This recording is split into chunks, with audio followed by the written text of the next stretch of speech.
compare the gain in Berkshire's per-share book value to the performance of the S&P 500. Over time, we hope to outpace this yardstick. Otherwise, why do our investors need us? The measurement, however, has certain shortcomings. Moreover, it now is less meaningful on a year-to-year basis than was formerly the case. That is because our equity holdings, whose value tends to move with the S&P 500, are a far smaller portion of our net worth than they were in earlier years. Additionally, gains in the S&P stocks are counted in full in calculating that index, whereas gains in Berkshire's equity holdings are counted at 65% because of the federal tax we incur. We therefore expect to outperform the S&P in lackluster years for the stock market and underperform when the market has a strong year. Corporate governance. Many annual meetings are a waste of time, both for shareholders and for management. Sometimes that is true because management is reluctant to open up on matters of business substance. More often, a non-productive session is the fault of shareholder participants who are more concerned about their own moment on stage than they are about the affairs of the corporation. What should be a forum for business discussion becomes a forum for theatrics, spleen venting, and advocacy of issues. The deal is irresistible. For the price of one share, you get to tell a captive audience your ideas as to how the world should be run.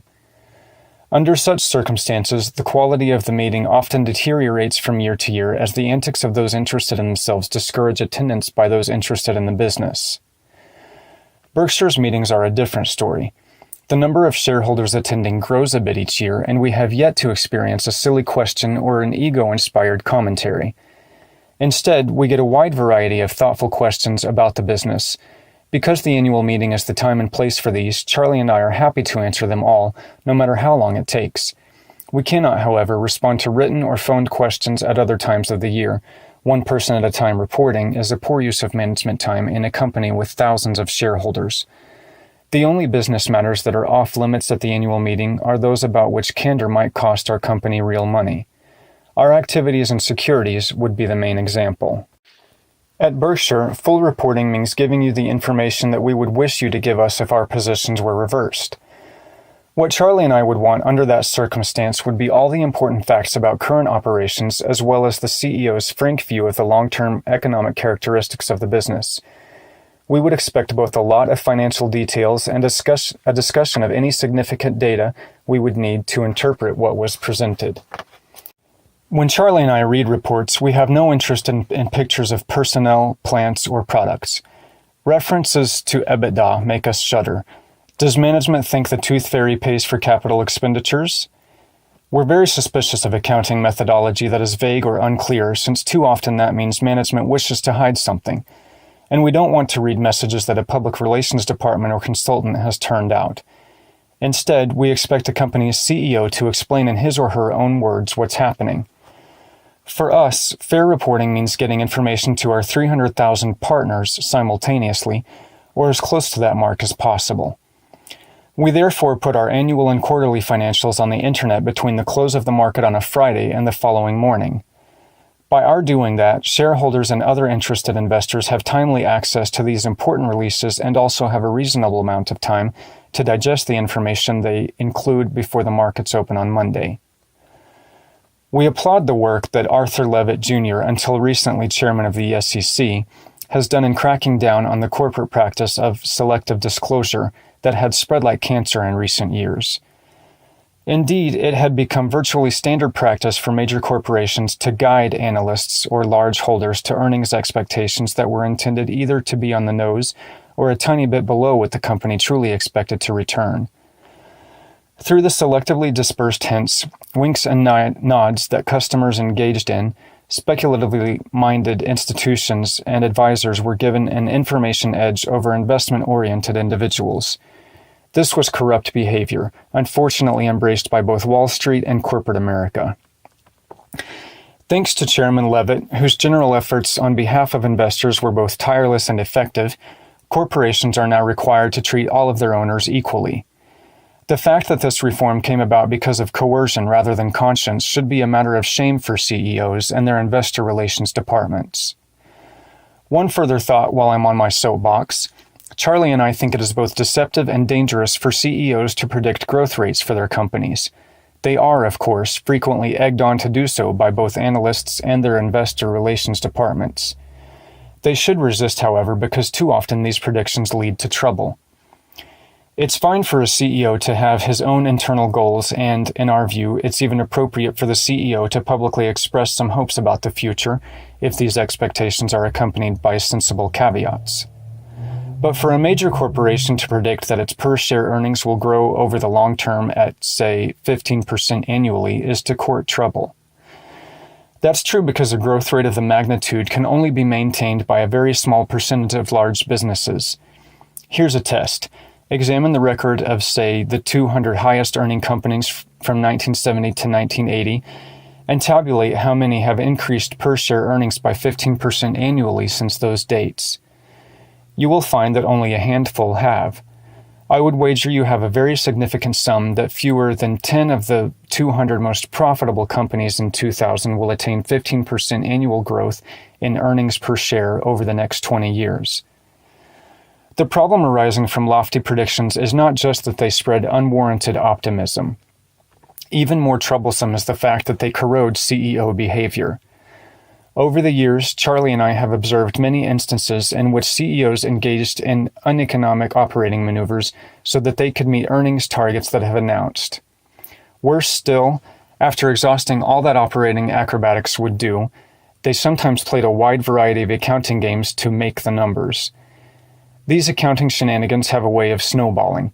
Once a company moves earnings from one period to another, operating shortfalls that occur thereafter require it to engage in further accounting maneuvers that must be even more heroic.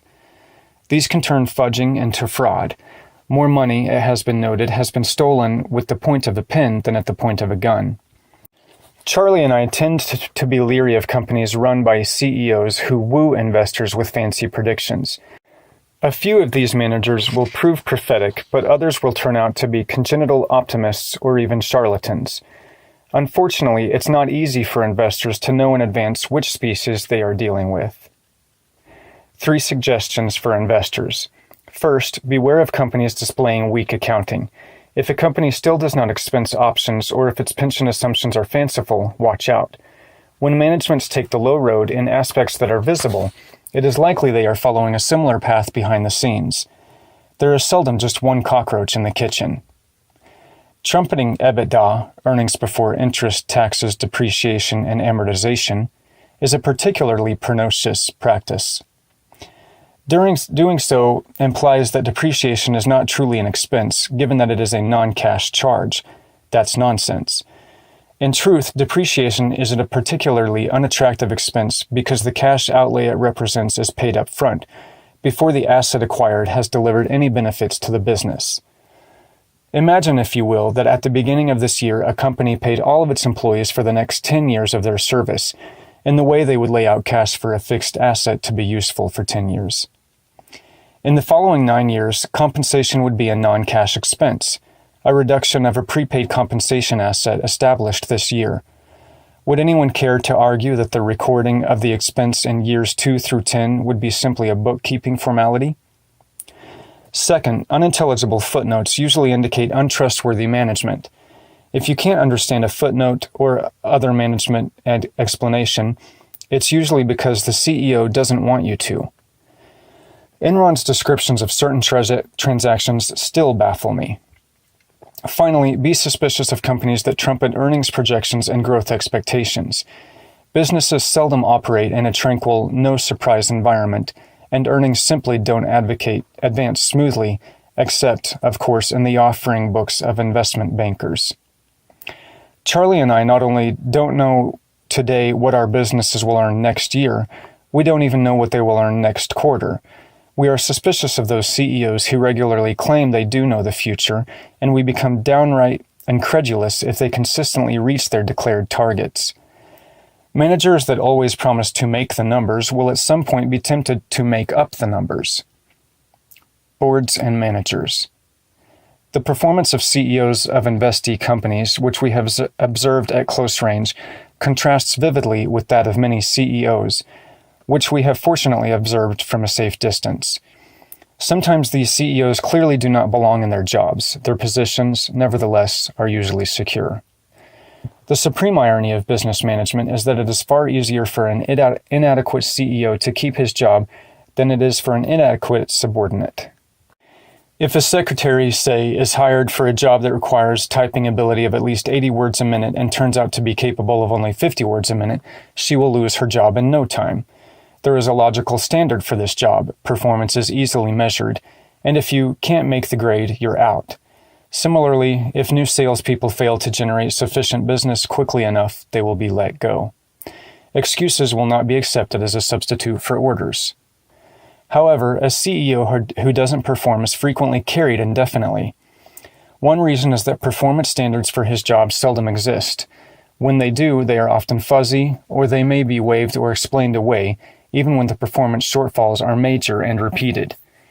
At too many companies, the boss shoots the arrow of managerial performance and then hastily paints the bullseye around the spot where it lands. Another important but seldom recognized distinction between the boss and the foot soldier is that the CEO has no immediate superior whose performance is itself getting measured. The sales manager who retains a bunch of lemons in his sales force will soon be in hot water himself. It is in his immediate self-interest to promptly weed out his hiring mistakes. Otherwise, he himself may be weeded out. An office manager who has hired inept secretaries faces the same imperative. But the CEO's boss is a board of directors that seldom measures itself and is infrequently held to account for substandard corporate performance. If the board makes a mistake in hiring and perpetuates that mistake, so what? Even if the company is taken over because of that mistake, the deal will probably bestow substantial benefits on the outgoing board members. The bigger they are, the softer they fall. Finally, relations between the board and the CEO are expected to be congenial. At board meetings, criticism of the CEO's performance is often viewed as the social equivalent of belching. No such inhibitions restrain the office manager from critically evaluating the substandard typist. These points should not be interpreted as a blanket condemnation of CEOs or boards of directors. Most are able and hardworking, and a number are truly outstanding. But the management failings that Charlie and I have seen make us thankful that we are linked with the managers of our permanent holdings. They love their businesses, they think like owners, and they exude integrity and ability. At our annual meetings, someone usually asks, "What happens to this place if you get hit by a truck?" I'm glad they are still asking the question in this form.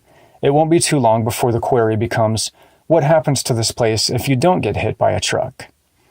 Such questions, in any event, raise a reason for me to discuss corporate governance, a hot topic during the past year. In general, I believe that directors have stiffened their spines recently and that shareholders are now being treated somewhat more like true owners than was the case not long ago. Commentators on corporate governance, however, seldom make any distinction among three fundamentally different manager-owner situations that exist in publicly held companies.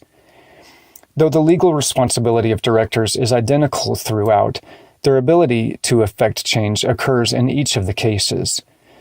Attention usually falls on the first case because it prevails on the corporate scene. Since Berkshire falls into the second category, however, and will someday fall into the third, we will discuss all three variations. The first, and by far most common board situation, is one in which a corporation has no controlling shareholder.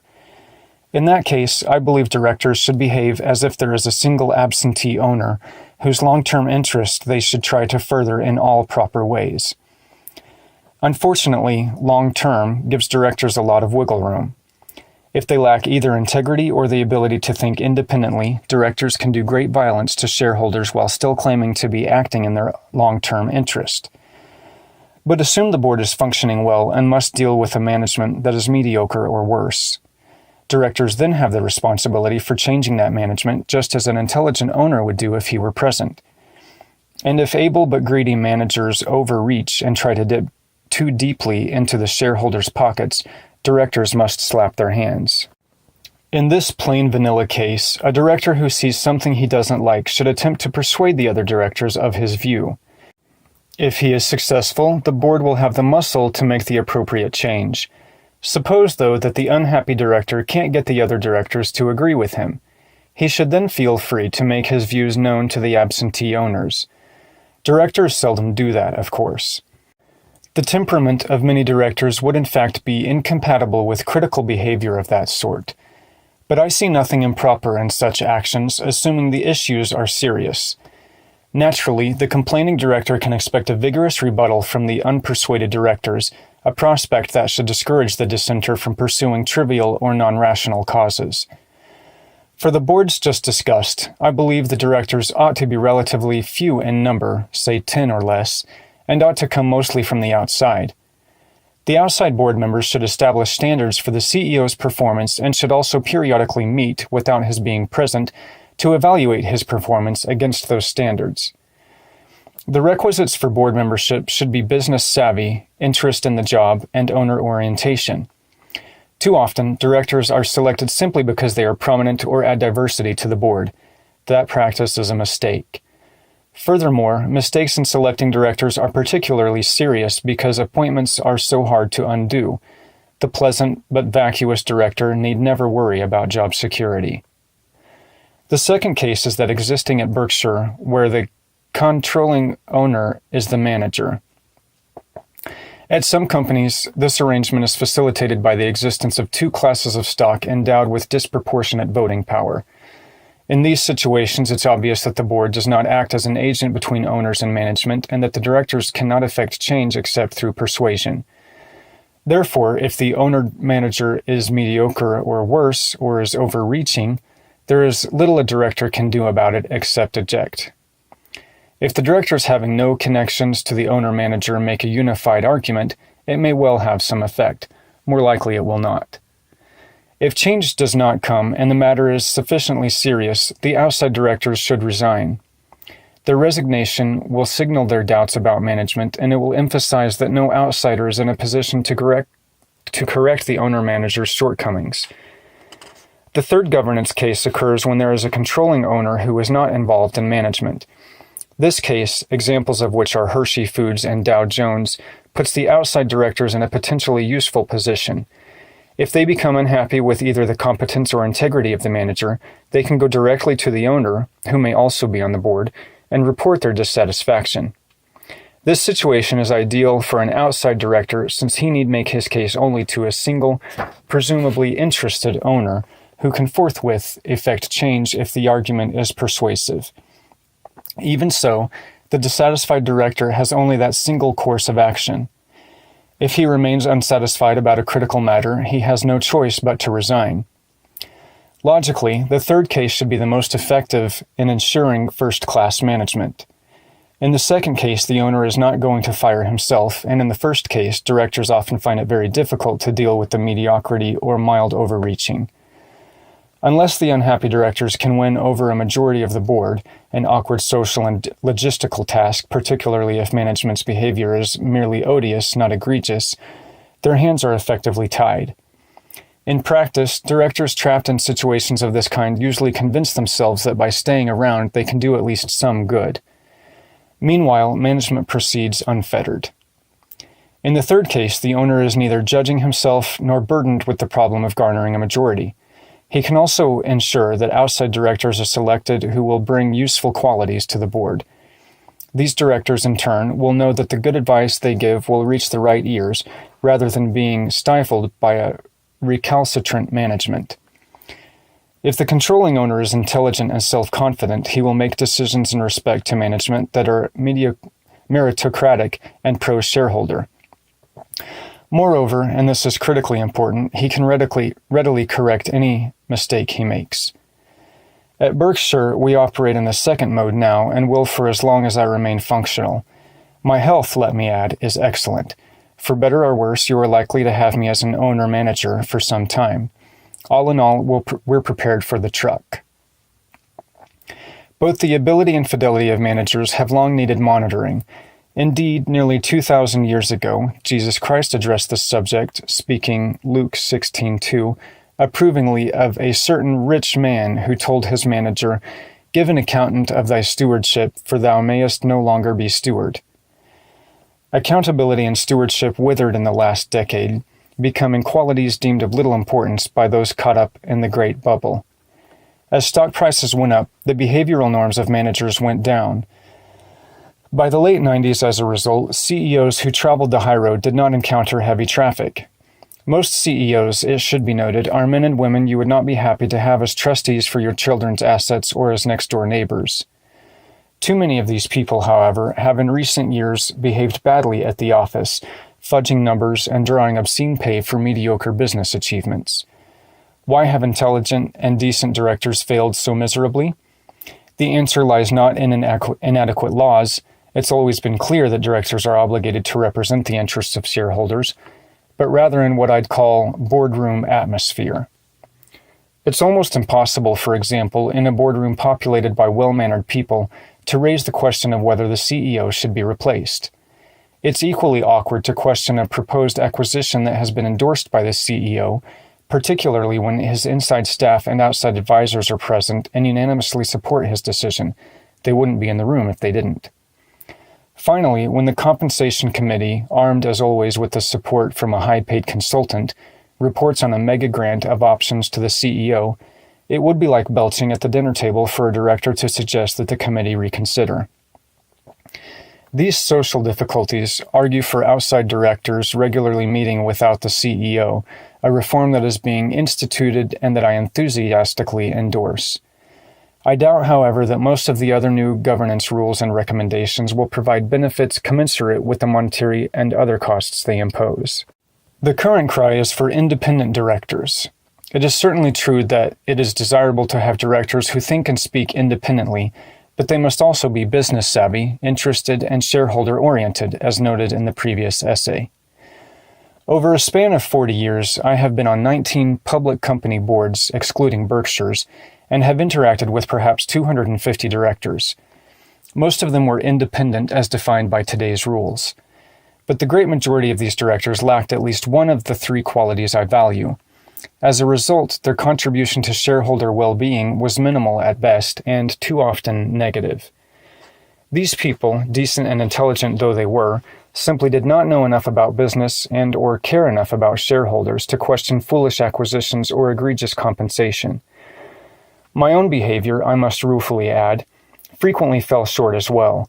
Too often I was silent when management made proposals that I judged to be counter to the interest of shareholders. In those cases, collegiality trumped independence. So that we may further see the failings of independence, let's look at a 62-year case study covering thousands of companies. Since 1940, federal law has mandated that a large proportion of the directors of investment companies, most of these mutual funds, be independent. The requirement was originally 40% and now it is 50%. In any case, the typical fund has long operated with a majority of directors who qualify as independent.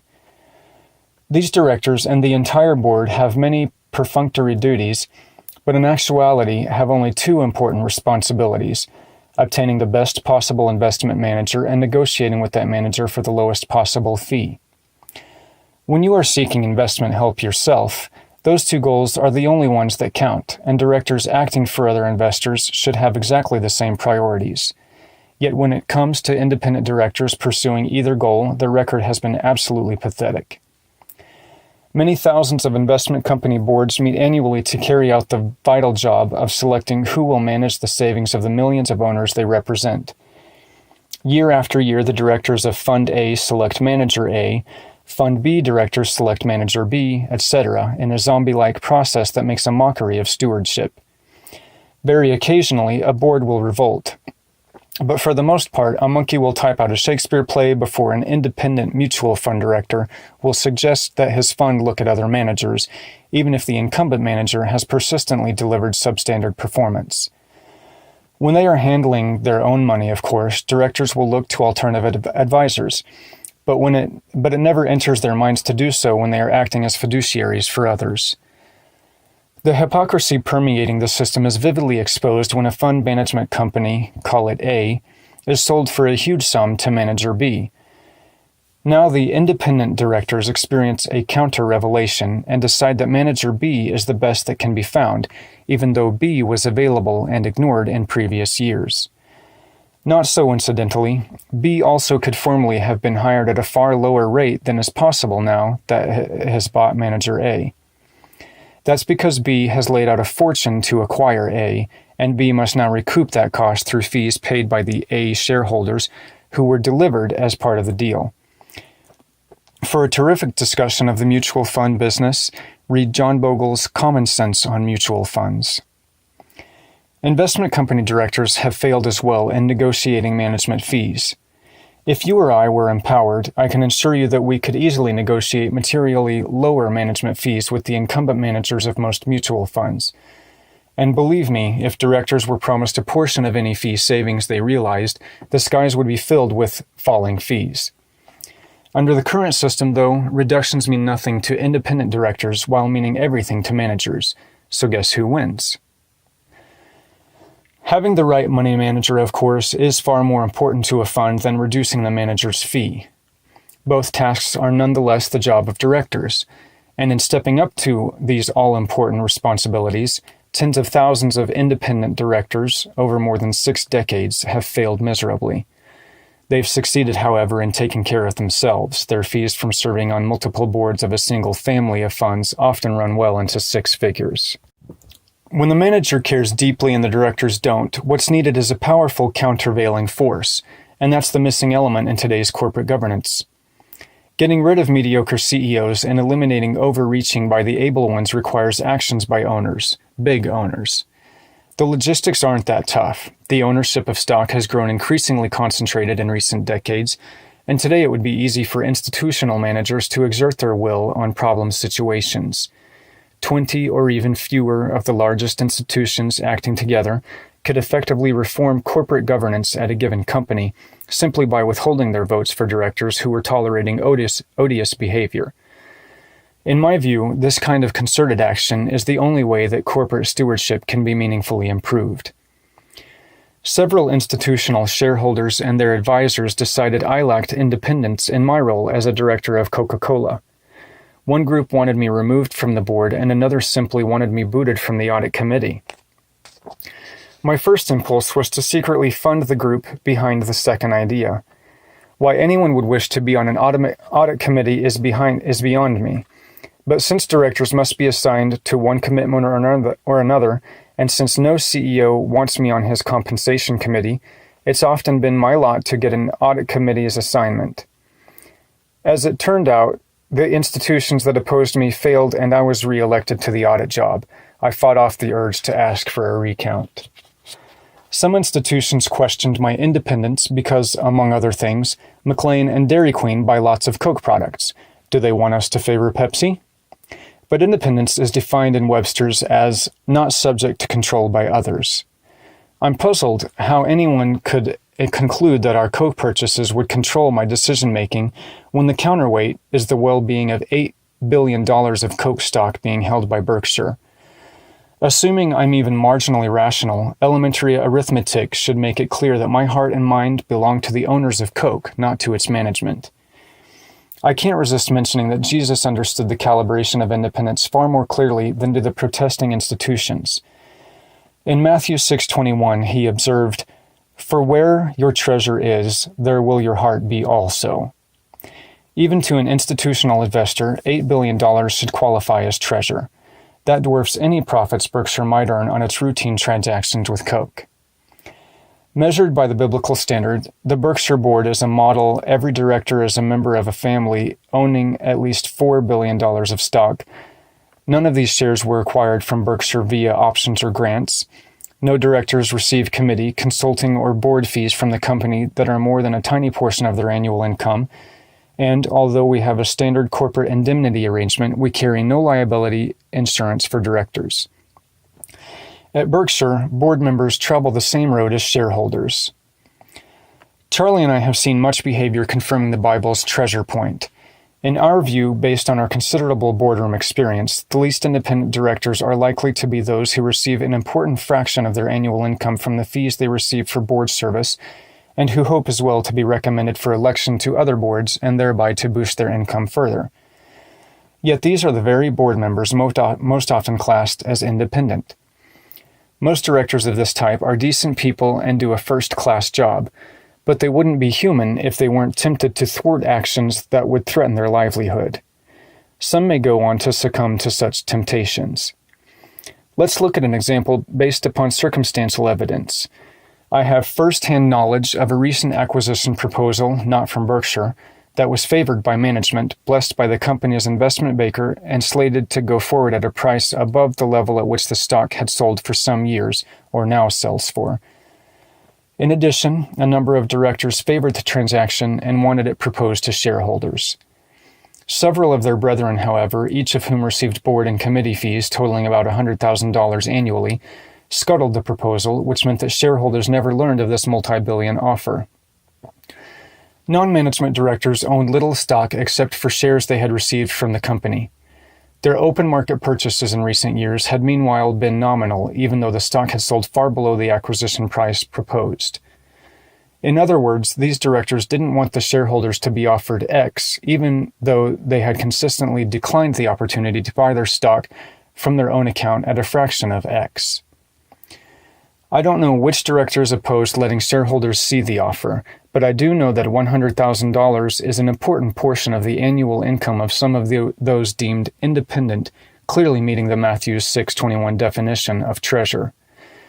If the deal had gone through, these fees would have ended. Neither the shareholders nor I will ever know what motivated the dissenters. Indeed, they themselves will not likely know, given that self-interest inevitably blurs introspection. We do know one thing, though. At the same meeting at which the deal was rejected, the board voted itself a significant increase in directors' fees. Charlie and I really have only two jobs.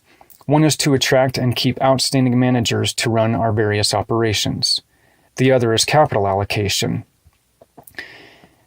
The attracting and keeping outstanding managers has not been all that difficult. Usually the managers came with the companies we bought, having demonstrated their talents throughout careers that spanned a wide variety of business circumstances. They were managerial stars long before they knew us, and our main contribution has been to not get in their way. This approach seems elementary. If my job were to manage a golf team, and if Jack Nicklaus or Arnold Palmer were willing to play for me, neither would get a lot of directives from me about how to swing. Some of our key managers are independently wealthy, we hope they all become so, but that poses no threat to their continued interest. They work because they love what they do and relish the thrill of outstanding performance. They unfailingly think like owners, the highest compliment we can pay a manager, and find all aspects of their business absorbing. Our prototype for occupational fervor is the Catholic tailor who used his small savings of many years to finance a pilgrimage to the Vatican. When he returned, his parish held a special meeting to get his first-hand account of the Pope. "Tell us," said the eager faithful, "just what sort of fellow is he?" Our hero wasted no words. "He's a 44 medium." Charlie and I know that the right players will make almost any team manager look good. We subscribe to the philosophy of Ogilvy and Mather's founding genius, David Ogilvy. If each of us hires people who are smaller than we are, we shall become a company of dwarfs. But if each of us hires people who are bigger than we are, we shall become a company of giants. A byproduct of our managerial style is the ability it gives us to easily expand Berkshire's activities. We've read management treatises that specify exactly how many people should report to any one executive, but they make little sense to us. When you have able managers of high character running businesses without which they are passionate, you can have a dozen or more reporting to you and still have time for an afternoon nap. Conversely, if you have even one person reporting to you who is deceitful, inept, or uninterested, you will find yourself with more than you can handle.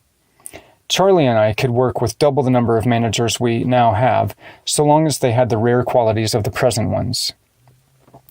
We intend to continue our practice of working only with people whom we like and admire. This policy not only maximizes our chances for good results, it also ensures us an extraordinarily good time. On the other hand, working with people who cause your stomach to churn seems much like marrying for money. Probably a bad idea under any circumstances, but absolute madness if you are already rich. At Berkshire, we feel that telling outstanding CEOs, such as Tony Nicely of Geico, how to run their companies would be the height of foolishness. Most of our managers wouldn't work for us if they got a lot of backseat driving. Generally, they don't have to work for anyone, since 75% or so are independently wealthy. Besides, they are the Mark McGuires of the business world and need no advice from us to know how to hold the bat or when to swing. Nevertheless, Berkshire's ownership may make even the best of managers more effective. First, we eliminate all of the ritualistic and non-productive activities that normally go with the job of CEO. Our managers are totally in charge of their personal schedules. Second, we give each a simple mission. Just run your business as if you own 100% of it. It is the only asset in the world that you and your family will have or ever will have, and you can't sell or merge it for at least a century.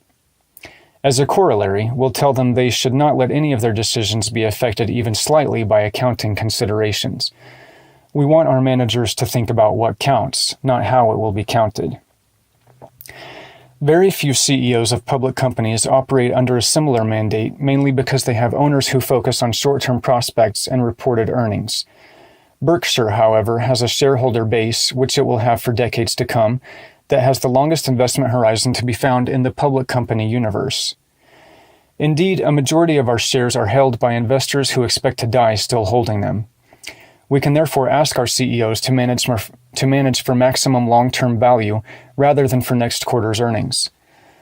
We certainly don't ignore the current results of our businesses. In most cases, they are of great importance, but we never want them to be achieved at the expense of our building ever greater competitive strengths. I believe the Geico story demonstrates the benefits of Berkshire's approach. Charlie and I haven't taught Tony a thing, and never will, but we have created an environment that allows him to apply all of his talents to what's important.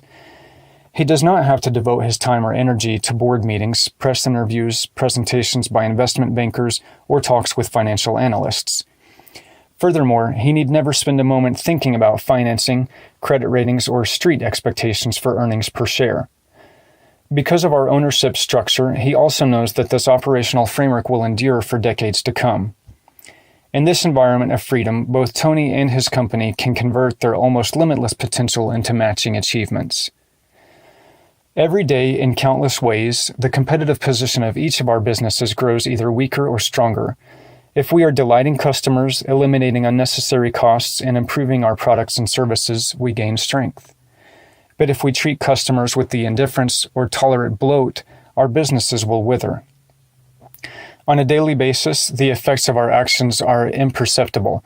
Cumulatively, though, their consequences are enormous. When our long-term competitive position improves as a result of these almost unnoticeable actions, we describe the phenomenon as widening the moat. And doing that is essential if we are to have the kind of business we want a decade or two from now. We always, of course, hope to earn more money in the short term, but when short-term and long-term conflict, widening the moat must take precedence. If a management makes bad decisions in order to hit short-term earnings targets and consequently gets behind the 8-ball in terms of costs, customer satisfaction, or brand strength, no amount of subsequent brilliance will overcome the damage that has been inflicted. Take a look at the dilemmas of managers in the auto and airline industries today as they struggle with the huge problems handed them by their predecessors. Charlie is fond of quoting Ben Franklin's, "An ounce of prevention is worth a pound of cure." But sometimes no amount of cure will overcome the mistakes of the past. The anxieties of business change. In July, we decided to close our textile operation, and by year-end, this unpleasant job was largely completed. The history of this business is instructive. When Buffett Partnership Limited, an investment partnership of which I was general partner, bought control of Berkshire Hathaway in 1965, it had an accounting net worth of $22 million, all devoted to the textile business. The company's intrinsic business value, however, was considerably less because the textile assets were unable to earn returns commensurate with their accounting value. Indeed, during the previous 9 years, the period in which Berkshire and Hathaway operated as a merged company, aggregate sales of $530 million had produced an aggregate loss of $10 million. Profits had been reported from time to time, but the net effect was always 1 step forward, 2 steps back. At the time we made our purchase, Southern textile plants, largely non-union, were believed to have an important competitive advantage. Most northern textile operations had closed, and many people thought we would liquidate our business as well. We felt, however, that the business would be run much better by a long-time employee whom we immediately selected to be president, Ken Chase. In this respect, we were 100% correct. Ken and his recent successor, Gary Morrison, have been excellent managers, every bit the equal of managers at more profitable businesses. In early 1967, cash generated by the textile operation was used to fund our entry into insurance via the purchase of National Indemnity Company. Some of the money came from the earnings and some from reduced investment in textile inventories, receivables, and fixed assets. This pullback proved wise. Although much improved by Ken's management, the textile business never became a good earner, not even in cyclical upturns. Further diversification for Berkshire followed, and gradually the textile operation's depressing effect on our overall return diminished as the business became a progressively smaller portion of the corporation. We remained in the business for reasons that I stated in the 1978 annual report and summarized at other times also. Our textile businesses are very important employers in their communities. Management has been straightforward in reporting on problems and energetic in attacking them. Labor has been cooperative and understanding in facing our common problems, and the business should average modest cash returns relative to investment. I further said, as long as these conditions prevail, and we expect that they will, we intend to continue to support our textile business despite more attractive alternative uses for capital. It turned out that I was very wrong about the last point. Though 1979 was moderately profitable, the business thereafter consumed major amounts of cash. By mid-1985, it became clear, even to me, that this condition was almost sure to continue. Could we have found a buyer who would continue operations, I would have certainly preferred to sell the business rather than liquidate it, even if that meant somewhat lower proceeds for us. But the economics that were finally obvious to me were also obvious to others, and interest was nil. I won't close down businesses of subnormal profitability merely to add a fraction of a point to our corporate rate of return. However, I also feel it inappropriate for even an exceptionally profitable company to fund an operation since it appears to have unending losses in prospect. Adam Smith would disagree with my first proposition, and Karl Marx would disagree with my second. The middle ground is the only position that leaves me comfortable. I should reemphasize that Ken and Gary have been resourceful, energetic, and imaginative in attempting to make our textile operation a success. Trying to achieve sustainable profitability, they reworked product lines, machinery configurations, and distribution arrangements. We also made a major acquisition, Wambeck Mills. With the exception of important synergy, a term widely used in business to explain an acquisition that otherwise makes no sense. But in the end, nothing worked, and I should be faulted for not quitting sooner. A recent Business Week article stated that 250 textile mills have closed since 1980. Their owners were not privy to any information that was unknown to me. They simply processed it more objectively.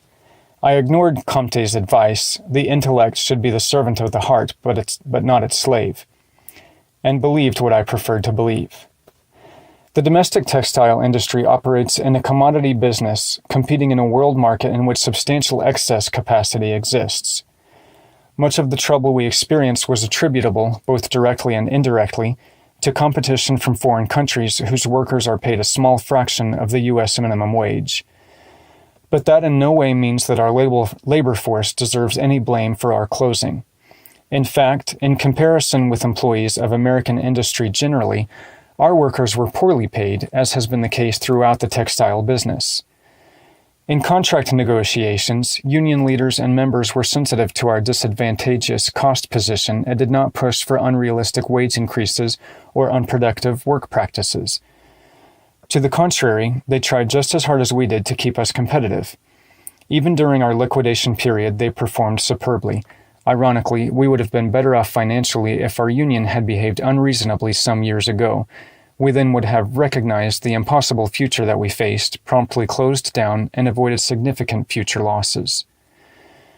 Over the years, we had the option of making large capital expenditures in the textile operation that would have allowed us to somewhat reduce variable costs. Each proposal to do so looked like an immediate winner. Measured by standard return on investment tests, in fact, these proposals usually promised greater economic benefits than would have resulted from comparable expenditures in our highly profitable candy and newspaper businesses. But the promised benefits from these textile investments were illusory.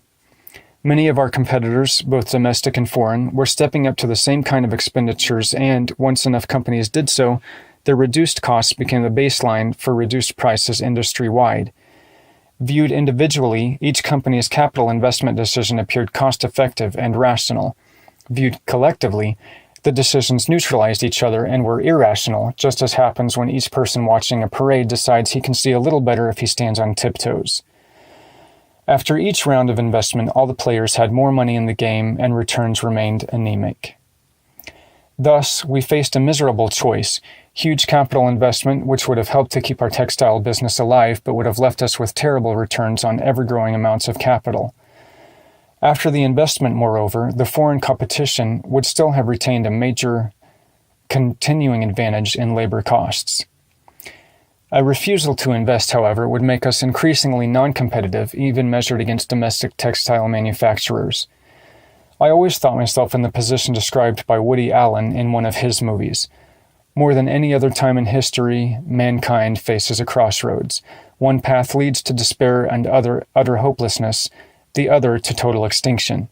Let us pray we have the wisdom to choose correctly. For an understanding of how the to invest or not to invest dilemma plays out in a commodity business, it is instructive to look at Burlington Industries, by far the largest U.S. textile company both 20 years ago and now. In 1964, Burlington had sales of $1.2 billion against our $50 billion. It had strengths in both distribution and production that we could never hope to match, and also, of course, had an earnings record far superior to ours. It sold at 60 at the end of 1964. Ours was 13. Burlington made a decision to stick to the textile business, and in 1985 had sales of about $2.8 billion. During the 1964 to 85 period, the company made capital expenditures of about $3 billion, far more than any other U.S. textile company, and more than $200 per share on that $60 stock. A very large part of the expenditures, I am sure, was devoted to cost improvement and expansion. Given Burlington's basic commitment to stay in textiles, I would also surmise that the company's capital decisions were quite rational.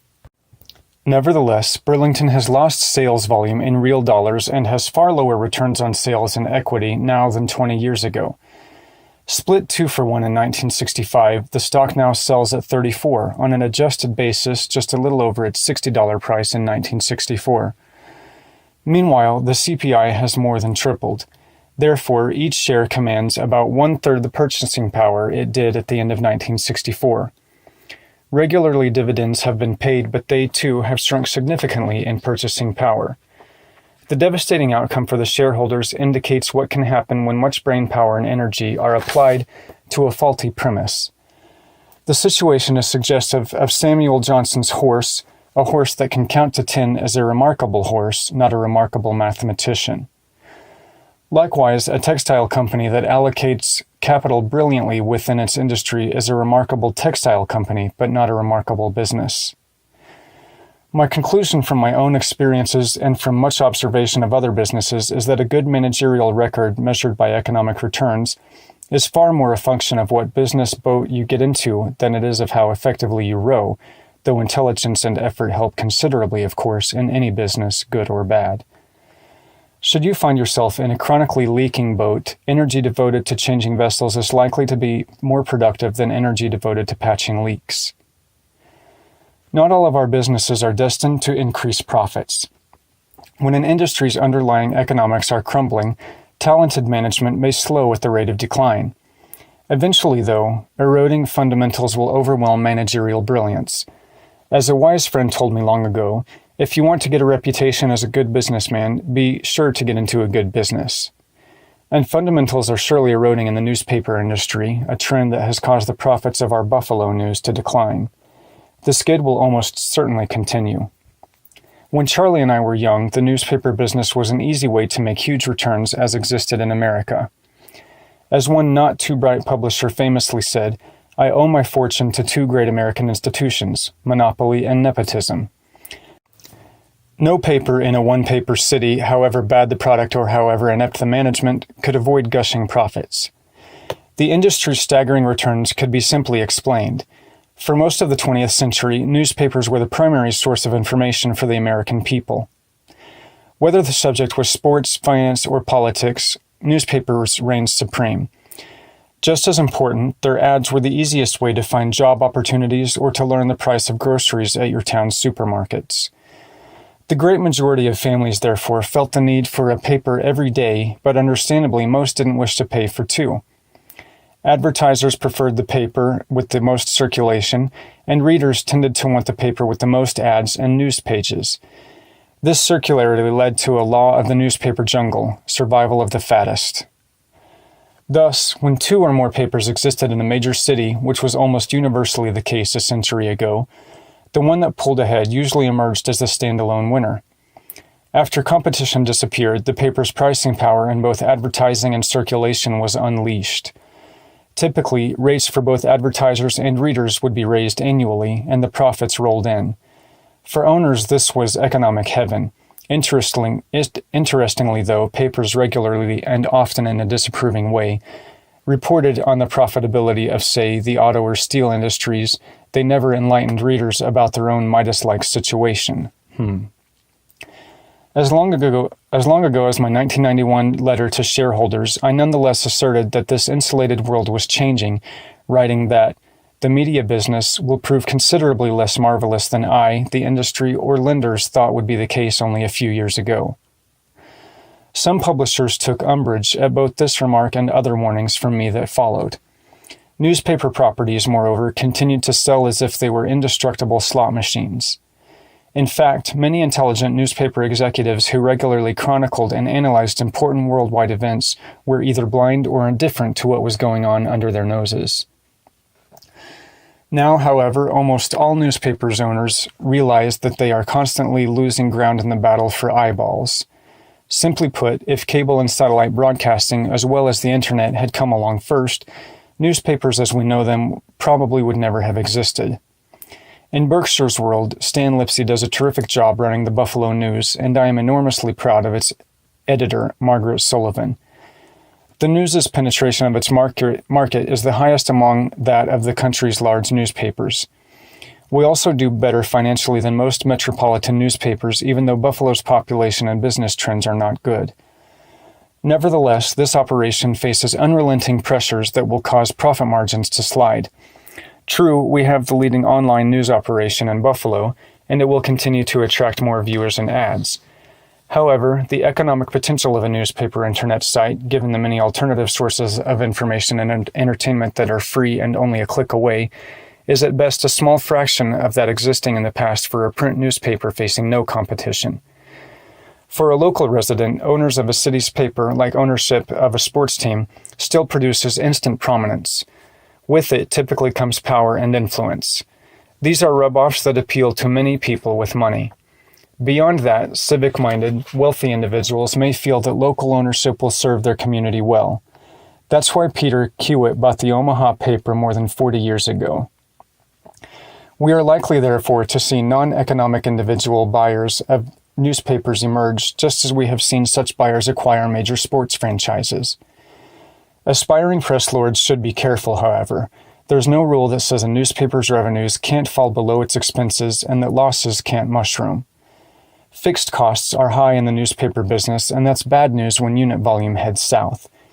As the importance of newspapers diminishes, moreover, the psychic value of possessing one will wane, whereas owning a sports franchise will likely retain its cachet. Unless we face an irreversible cash drain, we will stick with the news, just as we've said that we would. Charlie and I love newspapers. We each read 5 a day, and believe that a free and energetic press is a key ingredient for maintaining a great democracy.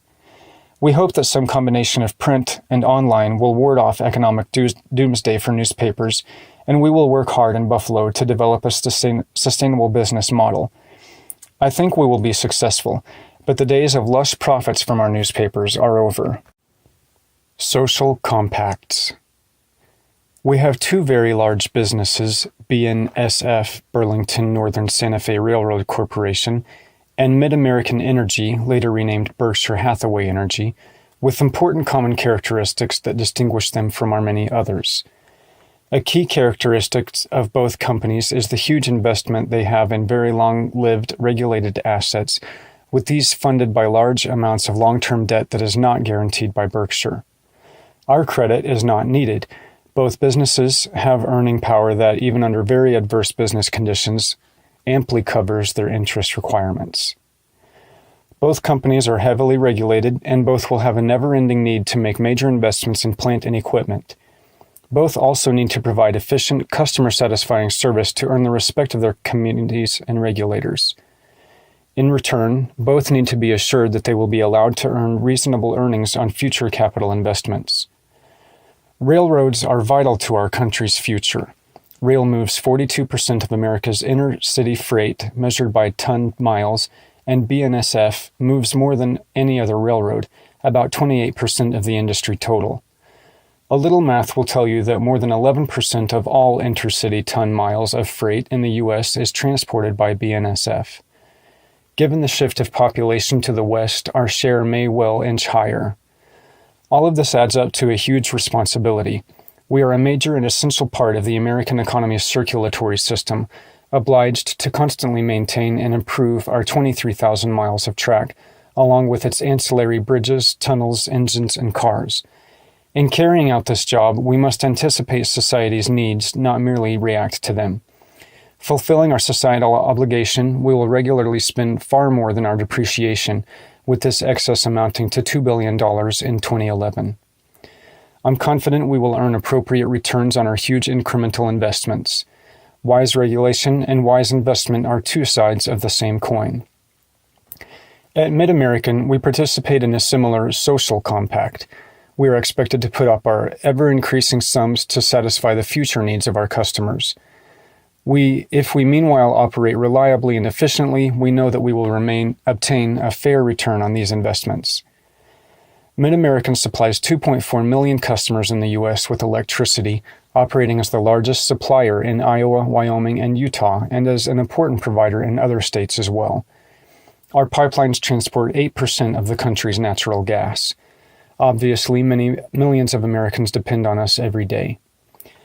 Mid-American has delivered outstanding results for both its owners, Berkshire's interest is 89.8%, and its customers. Shortly after Mid-American purchased Northern Natural Gas Pipeline in 2002, that company's performance as a pipeline was rated dead last, 43 out of 43, by the leading authority in the field. In the most recent report published, Northern Natural was ranked second. The top spot was held by our other pipeline, Kern River. In its electric business, Mid-American has a comparable record. Iowa rates have not increased since we purchased our operation there in 1999. During the same period, the other major electric utility in the state has raised prices more than 70% and now has rates far above ours. In certain metropolitan areas in which the two utilities operate side by side, electric bills of our customers run far below those of their neighbors. I am told that comparable houses sell at a higher price in these cities if they are located in our service area. Mid-American will have 2,909 megawatts of wind generation in operation by the end of 2011, more than any other regulated electric utility in the country. The total amount that Mid-American has invested or committed to wind is a staggering $5.4 billion. We can make this sort of investment because Mid-American retains all of its earnings, unlike other utilities that generally pay out most of what they earn. Mid-American has consistently kept its end of the bargain with society, and, to society's credit, it has reciprocated. With few exceptions, our regulators have promptly allowed us to earn a fair return on the ever-increasing sums of capital we must invest. Going forward, we will do whatever it takes to serve our territories in the manner they expect. We believe that, in turn, we will be allowed the return we deserve on the funds we invest. We see a social compact existing between the public and our railroad business, just as is the case with our utilities. If either side shirks its obligations, both sides will inevitably suffer. Therefore, both parties to the compact should, and we believe will, understand the benefit of behaving in a way that encourages good behavior by the other. It is inconceivable that our country will realize anything close to its full economic potential without its possessing first-class electricity and railroad systems. We will do our part to see that they exist. An owner-based approach to corporate charity. A recent survey reported that about 50% of major American companies match charitable contributions made by directors, sometimes by a factor of 3 to 1. In effect, these representatives of the owners direct funds to their favorite charities and never consult the owners as to their charitable preferences. I wonder how they would feel if the process were reversed and shareholders could invade the directors' pockets for charities favored by the shareholders. When A takes money from B to give to C, and A is a legislator, the process is called taxation. But when A is an officer or director of a corporation, it's called philanthropy. We continue to believe that contributions, aside from those with quite clear direct benefits to the company, should reflect the charitable preferences of owners rather than those of officers and directors. On September 30, 1981, Berkshire received a tax ruling from the U.S. Treasury Department that, in most years, should produce a significant benefit for charities of your choice. Each Berkshire shareholder, on a basis proportional to the number of shares of Berkshire that he owns, will be able to designate recipients of charitable contributions by our company. You will name the charity. Berkshire will write the check. The ruling states that there will be no personal tax consequences to our shareholders for making such designations. Thus, our owners can now exercise a perquisite that, although routinely exercised by the owners in closely held businesses, is almost exclusively exercised by the managers in more widely held businesses. In a widely held corporation, the executives ordinarily